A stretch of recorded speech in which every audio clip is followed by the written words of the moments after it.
who has a background in computer science, but now works in experience design and consulting. And he will be talking with us about how to apply those methods to personal development. So let's give Ibrahim our attention for you-centered design, designing the life you seek.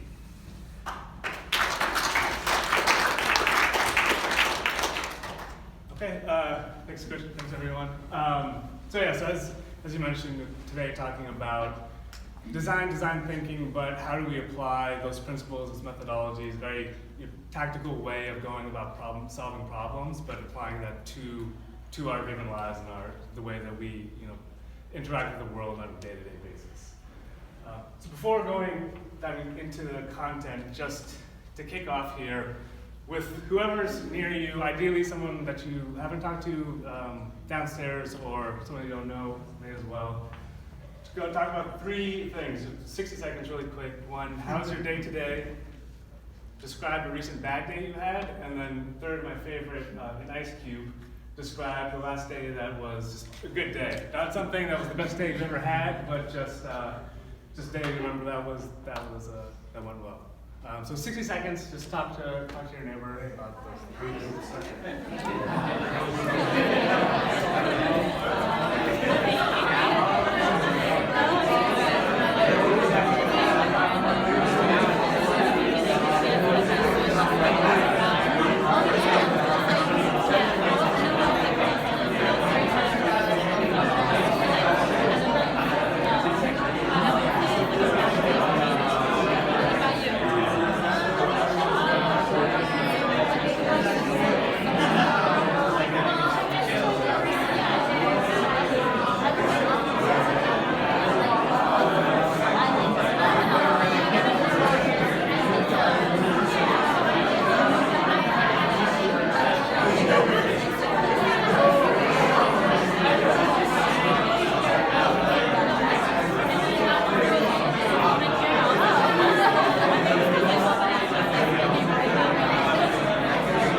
A good conversation.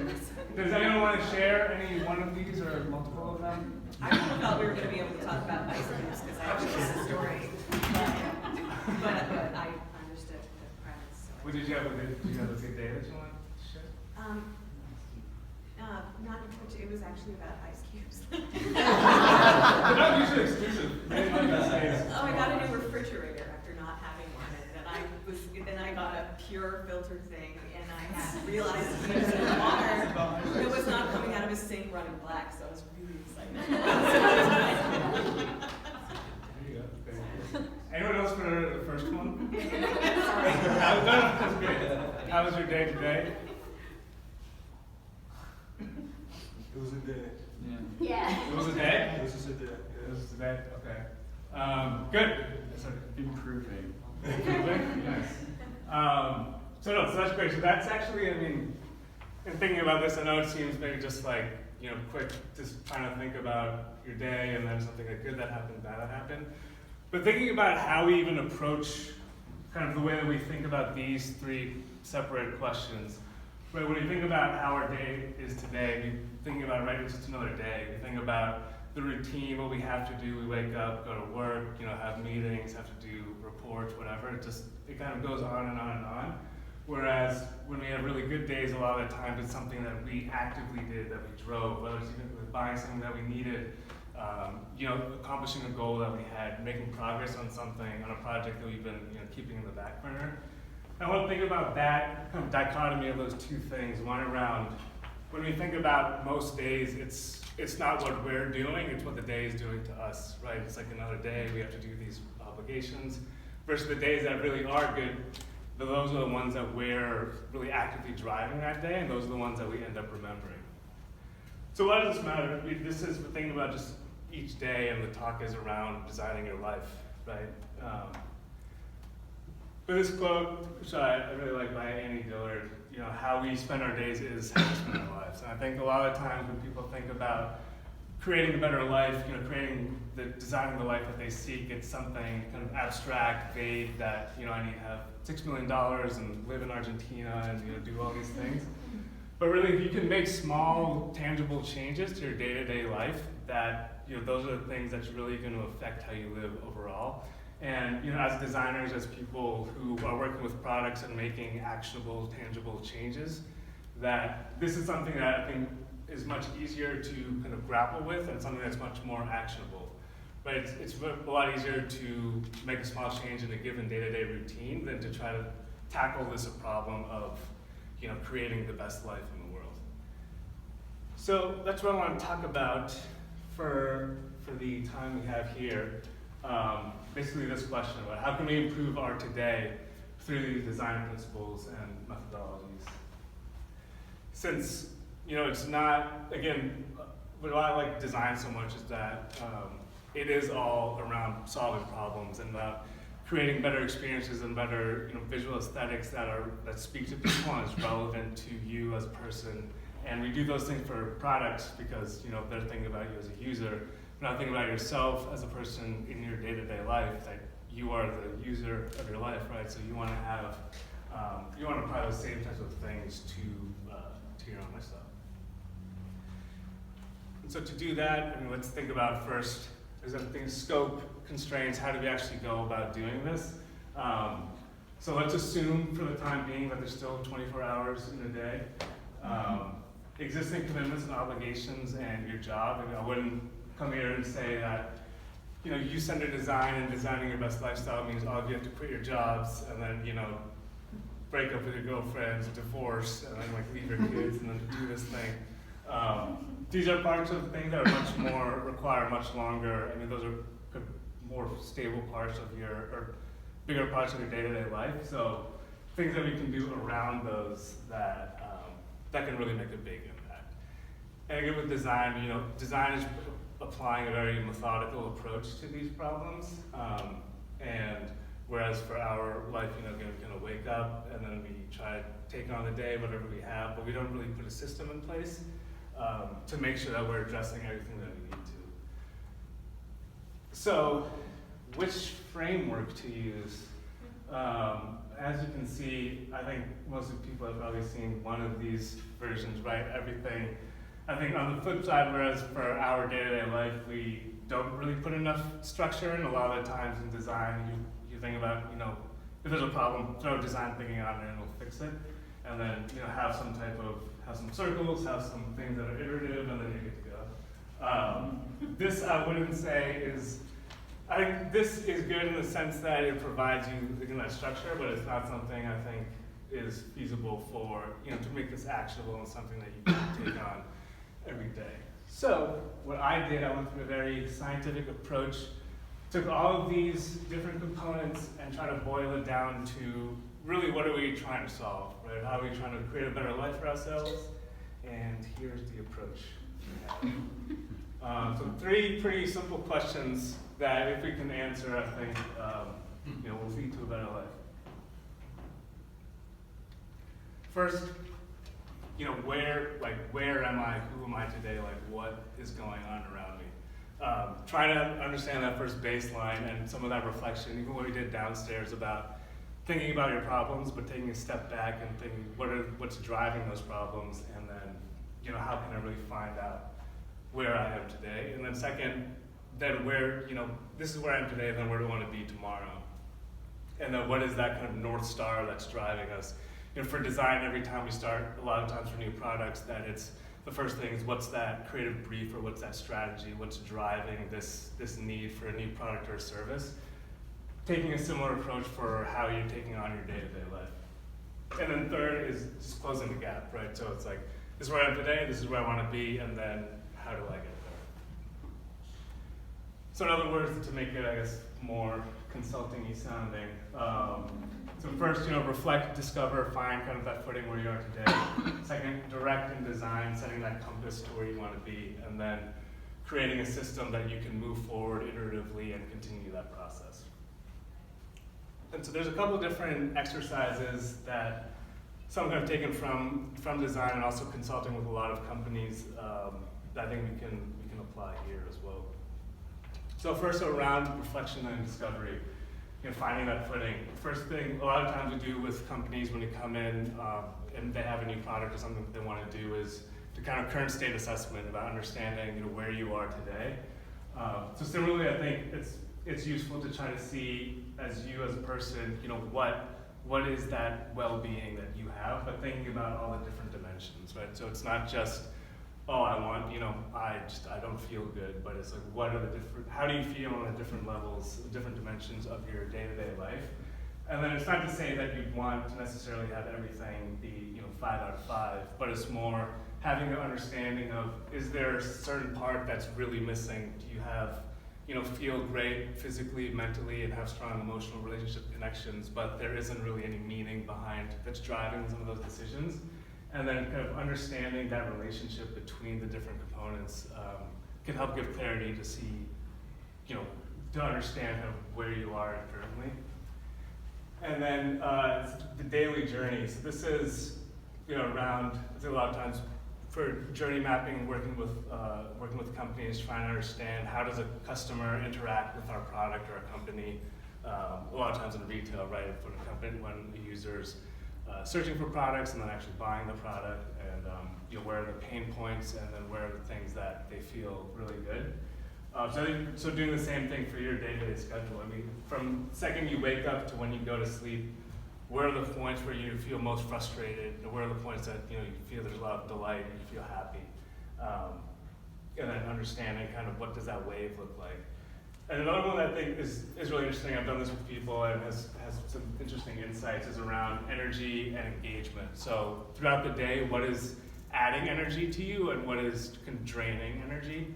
And then second is around engagement. So when are you most engaged on a day-to-day basis, and then when are you least engaged? And it's not to say that those two are necessarily related. So there can be things that you're super engaged in, but just drain all the energy out of you. So the example I always like to give, and I'm sure a lot of people have to deal with them, is like status meetings or like design reviews if someone's going through wireframes or anything like that. You have to be very engaged on making sure that you're recording any of those updates or things that you have to make, but it can be super draining a lot of the energy from you. And then thinking about how do you then kind of put some of those things in your schedule to make it so you're not draining all your energy in the morning and you don't have anything left in the afternoon when you have to be really engaged and into whatever you're working on. And second, so around directing, designing, setting that compass, what we call the You 2.0 persona. So we design for personas, designing for people, but then if you kind of know where you are now today, but what is that North Star that you want? Kind of, who is that person that you want to be? And then thinking about it in these three senses, it's not just, it's not what's happening to you, but it's what's in your control and how can you then actively do those things. So it's not just what you're doing on a day-to-day basis, but how would you be thinking? How would you feel? What would you want to be living each day, a day like? And then ambition mapping. So this guy's similar to mind mapping, but then looking at what are the different things that your different ambitions, but then kind of similarly like we did downstairs, taking that level up. So why is, if you're really, if you want to lose weight, what's driving that, and then what's driving that, and then having kind of that picture of what those different ambitions are and then the reasons behind them, and then trying to see kind of what those patterns are. So this is really helpful, I think, for a lot of times when we think about purpose, right? A lot of times people are like, I need to just find my purpose, and then I'll know, once I have it, then I'll know what I need to do. But I was going to think less about purpose and more about kind of direction and theme, right? So it's not like it's not necessarily your purpose is the thing versus there's a theme of different things that you're interested in, and how do you kind of direct what you're doing towards that. So then understanding the different relationship between what you're interested in could be, you know, all over the place. Like for me, I personally, like I'm really into like everything. So like sometimes I don't know like what I want to be doing like in the future, because if like one day I'm like, oh, like I want to take like a gymnastics class, and then like the next day I'm like, I don't know, like painting or something. It's like it doesn't seem like it's cohesive, but if you kind of look at what those things that are relating all of those different things are into, then you can get a better picture of ultimately what direction do you want to head towards. And so the last one around development measurement. So now you're trying to be tactical about closing that gap between where you are today and where you want to be. This first idea around choice architecture. I don't know if people heard around like behavioral economics. I don't know people. So it's kind of similar. It's a concept, you know, really around design, environmental design. So the example here is this was in a cafeteria, and they wanted people to be healthier and drink more water. So just by simply moving the places of where they had, so right, this is where they had water initially at the cashier, and then they added kind of areas to put it closer, and that increased it by like 80% or something about how much people were drinking more water. So it's kind of this idea around reducing friction to behaviors that you want to be promoting, and then also adding friction to things that you want to make sure that you're avoiding. Because I think a lot of times we think about willpower, that we need to have more willpower to stop doing things, but a lot of the times it's if we're making small changes to our day-to-day environment, that has much more impact, and you don't have to exert as much effort because you're working for yourself then, right? You're not setting up barriers to that would affect that. So that's kind of creating a space. That's creating it based off space and environment. Another way you can do it is through time. So we're thinking about New Year's. Every December, January, everyone. this year I'm gonna lose 30 pounds. I'm gonna start a new company. February happens, and then you lost your gym membership, and then you're still back at the same job. You're not making progress moving forward, which happens to everyone, right? But the thing with that is that creating that New Year's mindset year round. So we do that once a year, and then we don't set up any type of system between January 1st and then December 31st the following year. So it's going to be very hard to have any type of kind of iterative approach towards keeping yourself kind of on track. So one thing, personally, that I do is every Sunday I have a calendar invite that I send, to myself, that I mark, that sends me an email about just reflecting on the last week and what I want to do that following week, and then kind of creating these time checkpoints or milestones more baked into your schedule that makes you reflect and then be more intentional about what moving forward, whether it's the start of every week, the start of every month, even your birthday, anniversaries, things that using any of these kind of fresh starts that you can just incorporate into your life outside of just New Year's, that helps you kind of continue to move iteratively, and it gives you kind of a fresh start. And the focus there too is around, thinking about this kind of prototype mindset too, is that you're not trying to work to have a finished product, but you're trying to work to have enough to validate what you had just done, and did that work out or did it not work out, and then take those learnings to that next sprint or the next kind of time box that you set for yourself. So that's a couple of different examples, and then what could this look like in practice? So as I mentioned, so as my background again, I did study computer science. I was like, this is cool, but I want to talk to humans. So then I went to consulting, experience consulting, working with companies around, how do you design product services that are more relevant to your users, and also really understand who are your users and what are they looking for.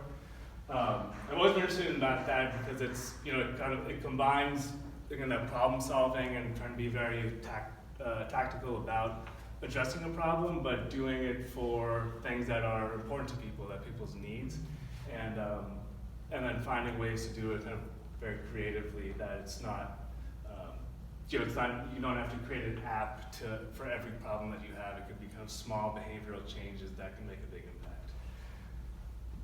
So I've been kind of doing this, and then in terms of then how do you apply for like your own personal life.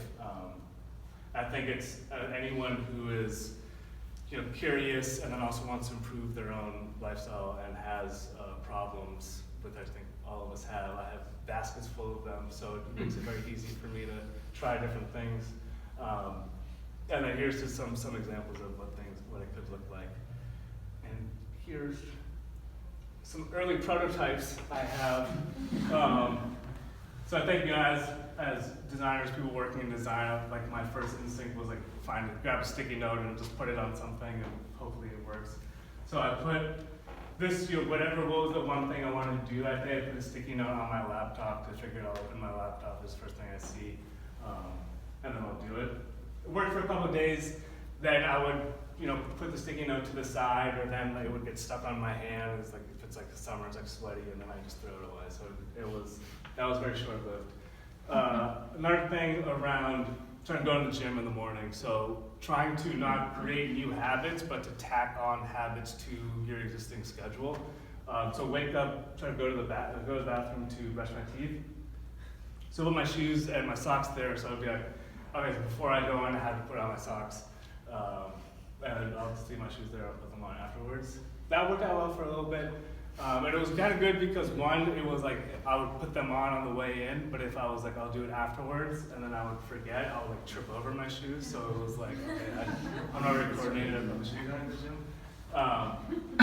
But I mean, so I think the point here is though, it's like we're trying to thinking about designing a better life and creating kind of a system that works better. It doesn't have to be a whole full-fledged kind of this whole system worked out, but just small things that you can incorporate to your given schedule currently that may or may not work. And then the best part about that is that if it does work, that's great. And if it doesn't, you can take those learnings and validate to iterate on the next thing.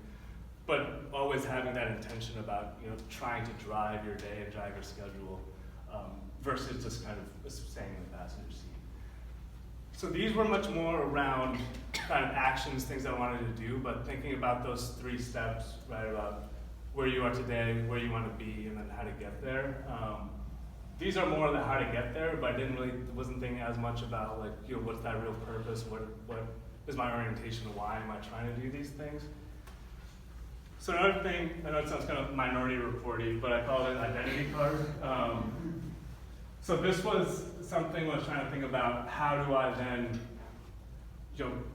think about who I am and who I want to be in a way that's digestible and somewhat cohesive. So a lot of kind of reflection, some of those exercises that we went through, I did, and then kind of have this that I just keep in my wallet about kind of, I think about business cards, about this is your professional identity, but what is the identity that you want to have, and then how can you kind of distill that. So this is just kind of what I have right now. And again, these are all things that are iterative from my sense too, so nothing is a finished product, nor would it ever will be. And this was kind of similar with the laptop thing with the sticky. Was one thing for me I know is that I wake up in the morning, I check my phone, I check my email.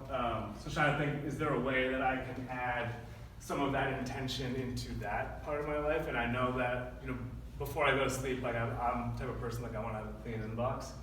So I know like if I send an email, if I have a program that sends an email to myself every day, that like it'll make me do it. So like in the morning, just having that, putting whatever work I want to get done that day, and then at night having another email that's sent to have kind of that reflection, and then moving forward, you can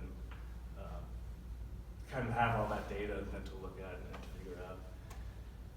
And now this last thing that I've been working on is kind of similar with that, because I know one thing is like I'm really into all this stuff, and I know that some people are not like, I'm not gonna sit down and write a program that sends emails to myself every day and then like do pivot tables and try to analyze all that, which is fine, and I think that's fine. I mean, it's however it makes sense for people. So one thing I was thinking though was what's another way that people are kind of, what's something that people do every day that feels like it's low friction if you try to incorporate a little bit more intention into your day-to-day lifestyle. So I made this kind of this chat bot that it just every morning you'll text, what do you want to do today? Person says what they want to do, and then set the implementation intention of where you're going to do it, and then kind of similar idea, but then just follow up with them at the end of the day, like, did you do it, yes or no? And pretty pretty low touch. It's something that person can just text, but having that, I found that kind of doing this with people, that spending that 30 seconds looking at their phone and trying to think about, okay, what do I want to do today? And then importantly, not just what that intention is, but then when are you going to actually do it? And then if you're thinking about that, like that impacts the way that you actually will, not if you actually will end up doing it. And then giving them kind of progress reports and things to see how they're moving along. So some of that was a lot of different exercises, and definitely different ways that one can do these things. I think ultimately some main points I want you to take away is to be aware, selfishly aware, because a lot of times for design, it's like you don't design for yourself, you design for the user, but here you are the user. So I think the more that you can be reflective and be aware and cognizant of who you are and where things are going in life, and then also thinking about it objectively, the better. And considering your compass, that direction that you're taking, and then third, thinking holistically. So I know one of the worst phrases I think in English is like work-life balance, right? Like having this idea around, it's like work is one component of your life, and then life is the other component of your life. It doesn't even make sense. But it's not. But creating those types of dichotomies is like you're fragmenting yourself, and that even thinking about how different components of your life impact other components.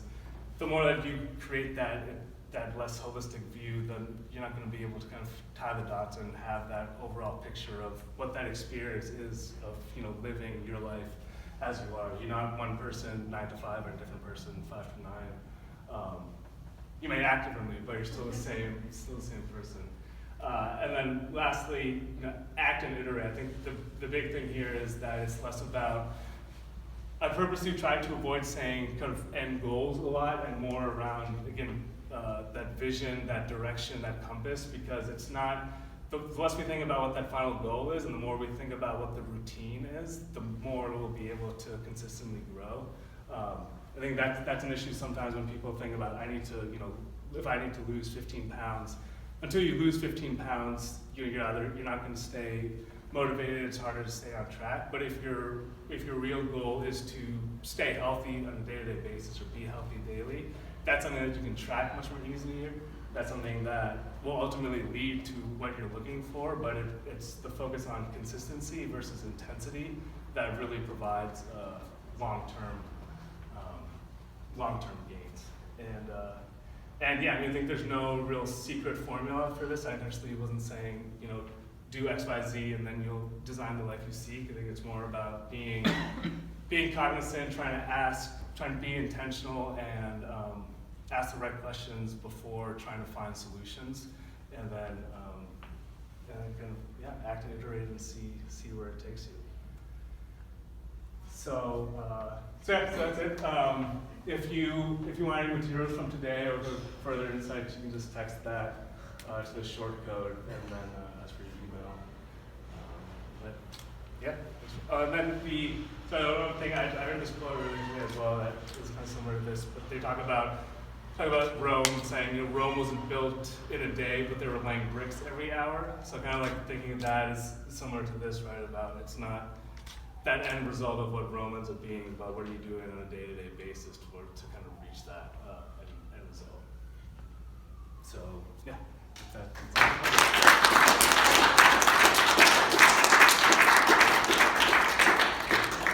We have 2 questions.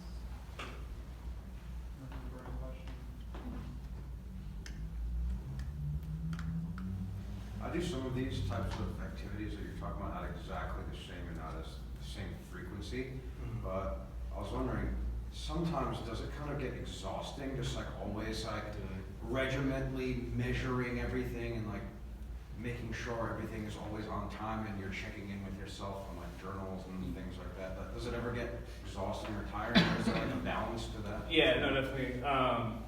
So one of the, I didn't put it in this thing, but I had one kind of version of this card where it was like a piece of paper that had like my daily goals, like a month goal, a week goal, like a year, and then I was trying to track all this, and it was like, it was getting to a point where it wasn't helpful, because either I wouldn't do it, or then like, if I would do it, but it was like, it was not enough, it was like too much, like information overload. Yeah. So I think the thing is, and that's kind of with the active iterating, is that like, based off where I am and like kind of where like my motivation is, like I'll either focus a lot on that reflection or focus more on like actually doing things. So we try to think about it between like creation versus consumption. So like if it's kind of like this kind of convergence divergence, right? Like if I'm at a point where like I just want to kind of collect information and like kind of think about where my plan is, but then cutting it off, so it's like that's one section and I'm going to approach that one way. But then when I'm just trying to act and move forward, then it's like, then it just changes like the mindset. So I guess it's more about not saying like this is the structure, this is the system, but just living your life and then putting in some type of structure and system that fits into that. Cool. What happens in the event that you're not able to reach your goals for like a day or a week? Like how do you make sure it's not framed as like a punishment that might break the system? Yeah, so I think whenever so I had something like with that daily survey thing, like if I don't do it for a couple of days, like I put like an explanation thing of like why it happened. And then also like I'm living with myself, I guess, every day, so I know like what's happening. And I think from that I try to see because it's like I think about, I guess my mindset is not about like success versus failure, but it's kind of like learning and change. So it's like, can I just continue a rate of change that's in a positive direction? And that doesn't mean that I'm never going to fail, because if anything, a lot of times failure, you learn more, and then you ultimately change more.